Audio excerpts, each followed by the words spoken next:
आज 23 मार्च माझ्या एका जिवलग खास मैत्रिणीचा वाढदिवस म्हणजे राजश्रीचा वाढदिवस.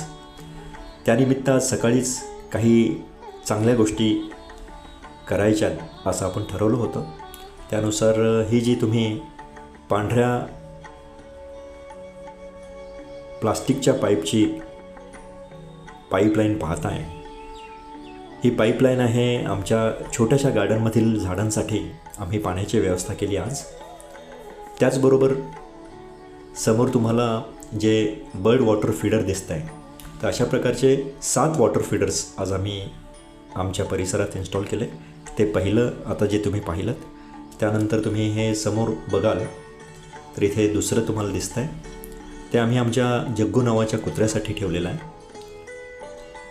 यानंतर इथे हे जे बर्ड नेस्ट आहे हे आधीच आम्ही इन्स्टॉल केलं आहे. आता यात पक्षी येऊन राहत आहे. त्यानंतर आपण वरती टेरेसवरती जाऊया, जिथे आम्ही आणखीन जे वॉटर फीडर्स ठेवले ते आपल्याला पाहता येतील. तर आपण आपल्या टेरेसवरती आलो आहोत. हे आहे आमचं टेरेस. या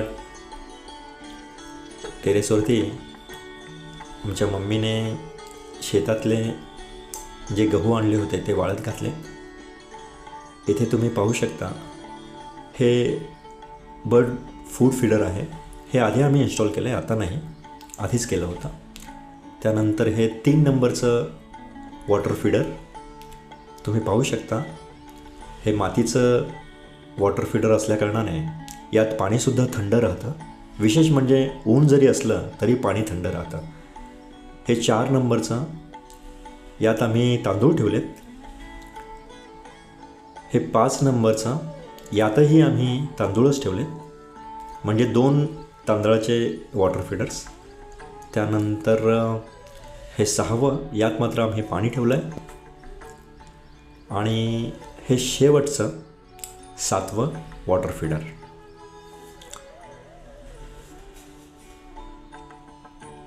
तर तुम्ही पाहू शकता, आनंदाची गोष्ट म्हणजे आजच आम्ही वॉटर फीडर्स इन्स्टॉल केले आणि आजच काही पक्ष्यांनी या थंड पाण्याचा आस्वाद घ्यायला सुरुवात केली.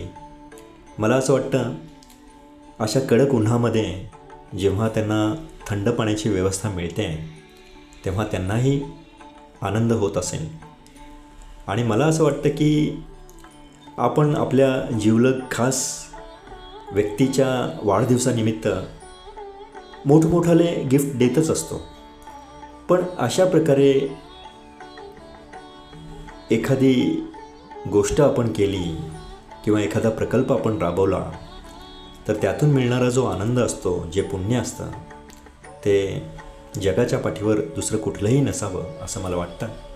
इथे तुम्ही पाहू शकता, पक्षी पाण्याचा आस्वाद घेत आहेत. तर हा आनंद जो असतो, आपण देवपूजा केल्यानंतर आपल्याला जितका आनंद होतो ना, तितकाच आनंद अशा प्रकारची पशुपक्ष्यांसाठी आपण जेव्हा सेवा करतो तेव्हा आपल्याला होत असतो. आणि मी माझ्या मैत्रिणीला खास धन्यवाद देईन, कारण तिच्या वाढदिवसानिमित्त आज ही कल्पना आम्हाला सुचली. तिला पुन्हा एकदा माझ्याकडून आणि माझ्या परिवाराकडून वाढदिवसाच्या खूप खूप शुभेच्छा.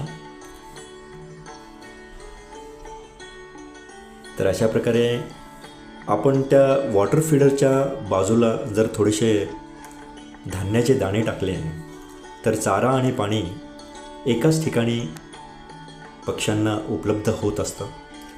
त्यामुळे जेव्हा ते चारा खातात आणि पाणी पितात तेव्हा ते दृश्य अप्रतिम असतं, अलौकिक असतं. धन्यवाद.